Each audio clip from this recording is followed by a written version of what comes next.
local real estate again. Let's talk about realtors. Let's talk about mortgage loan officers.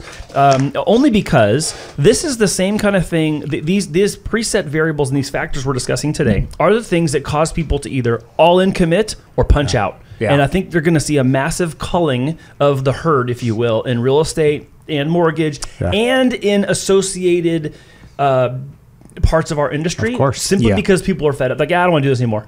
And I think that's going to leave a massive gap, not temporarily later, there's potentially a gap, but it's going to bring in a lot of new people to us and to others who are our friends in business who are here and they're steadfast and they're going to be here for the long haul. I think one way to look at it is, survival of the fittest. Those who adapt are going to be able to continue. And although, a lot of people, been running the game for a long time, maybe it is their time. Maybe they had a great run and now they want to do something else with their life. Or there's a lot of people that are getting into the industry with all their energy, all their might. Like I see people that are younger than me, like going into it, like with all this happiness.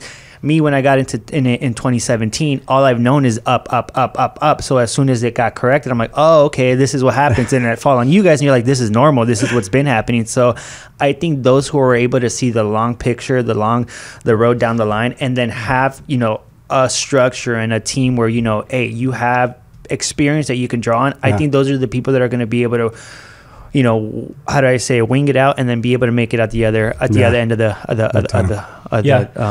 storm. And we've kind of seen this before too. We saw this in 08 and 09. A lot of people left, and everyone thought, oh, it's the gold rush of California, and everyone comes in. It's the same thing kind of happened recently. And look, I applaud people who have come into the industry in the last couple of years, because they are now going to experience a reality of the industry. Is that there's ebbs and flows, there's highs and lows, and you've got to be able to say your yes and no's. I just had rhyme. Sorry, that was a dumb rhyme. Anyways, my point is, I think that's going to bring in.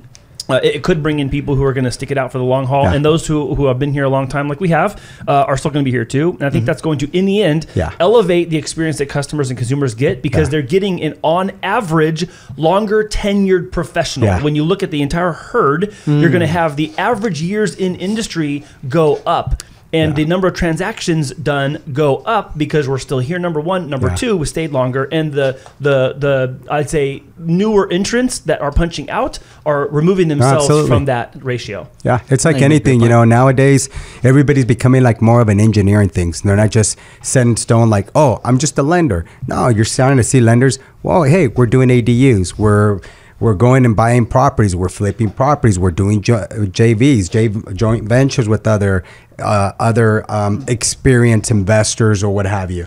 Oh, we're buying other businesses. Now we're starting to see the importance of just kind of diversify yourself. The true entrepreneurship. That's it. Whereas before you didn't need to. It's like everybody stuck their lane. It was kind of like a horse. You needed to put those blinders on, do that one business, and be good at it. But nowadays, it's like, you just can't do that. It seems like you have to almost, I don't want to say multitask, but you have to really learn to delegate and allow business to prosper by getting the right people in the right place. 100%. So that you're able to go do what you love doing. One thing that we brought up in this yesterday's meeting was, you can only control what you can't control. You can't control market conditions.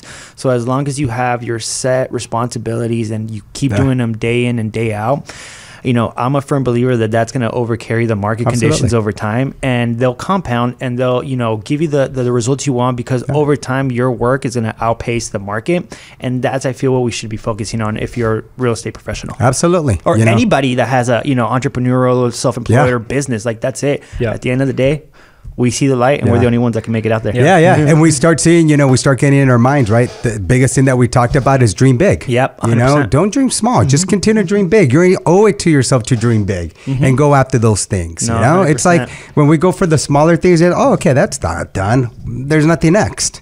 Like I rather go really big and then come halfway, then go really small and come halfway on that. There you go. Ain't gonna work. Or it might work. You're not gonna like it. There you go. Not gonna work. There you go.